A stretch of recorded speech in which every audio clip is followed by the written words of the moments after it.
This is OwlUp, where learning happens in minutes, not hours. For a deeper journey, explore all our courses at owlup.co. Now, let's dive in.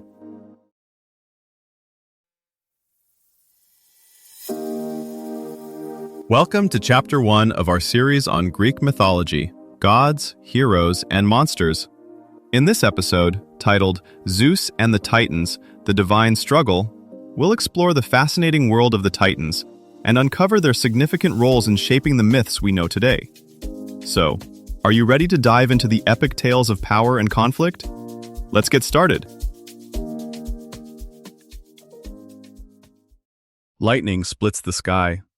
A young god stands on a battlefield that isn't land or sea, but the fabric of the universe itself. His enemy?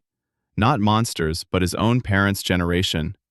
Tonight, we drop straight into the moment Zeus decides the cosmos needs a hostile takeover. Hesiod doesn't present this war as random divine drama. He treats it like a trial where the verdict will decide how reality is run. At stake isn't just who sits on the throne, but what kind of rules will govern everything that lives, dies, or even thinks. On one side stand the Titans, wielding nothing but age, tradition, and the stubborn belief that first in power means forever in power. On the other stands a coalition that shouldn't, by any mortal logic, stand a chance.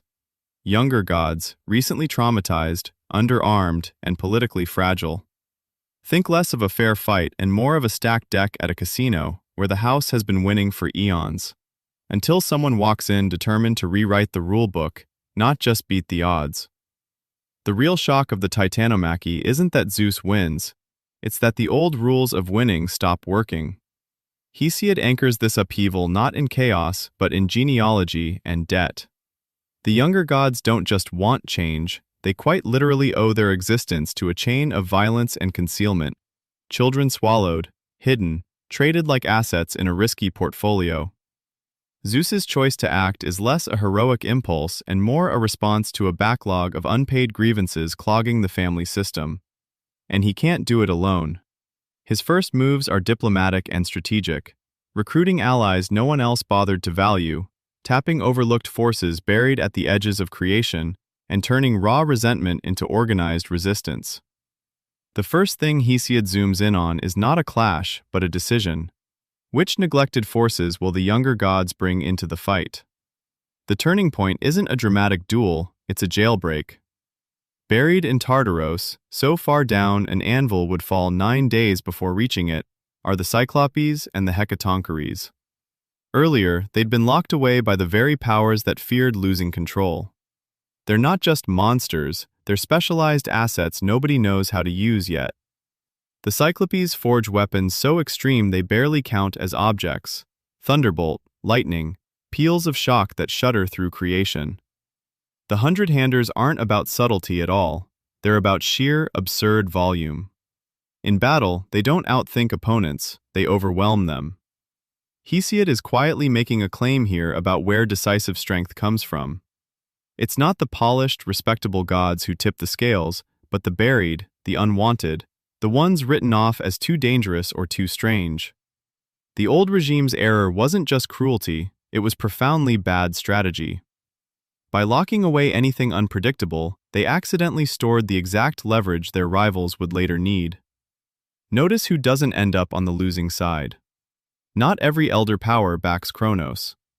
Themis, embodiment of order and right relationship, leans toward the younger coalition. Prometheus, with his suspiciously sharp sense of consequences, will later maneuver within this new system rather than against it. The conflict isn't a simple age war, it's a sorting of values. Some older powers align with emerging patterns of justice, others double down on fear and hoarding. The actual fighting, in Hesiod's compressed account, feels repetitive on purpose.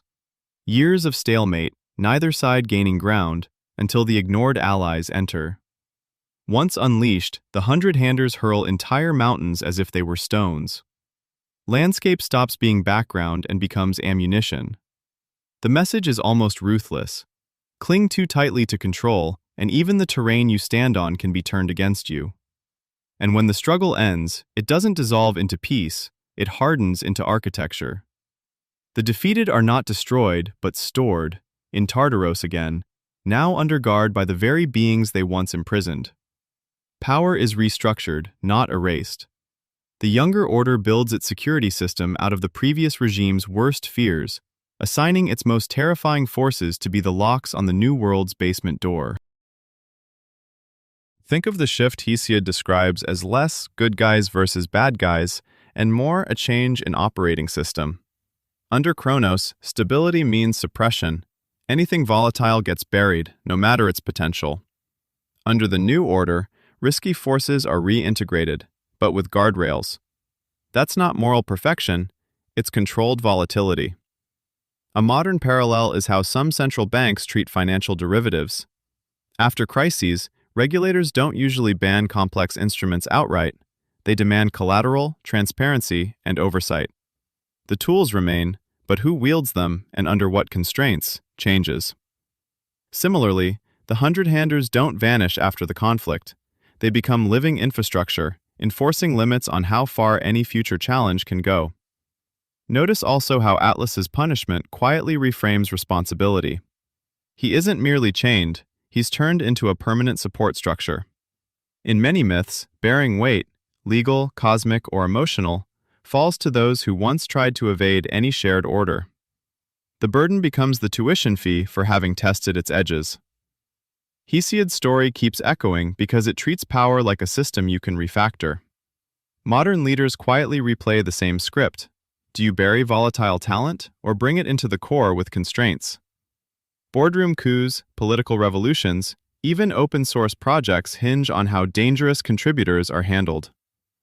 Your challenge this week: when you see a group resisting change, ask what they've locked away, and who might weaponize it next.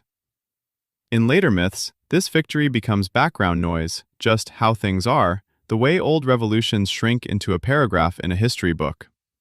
Yet poets keep slipping back to that fault line, testing whether any order is permanent.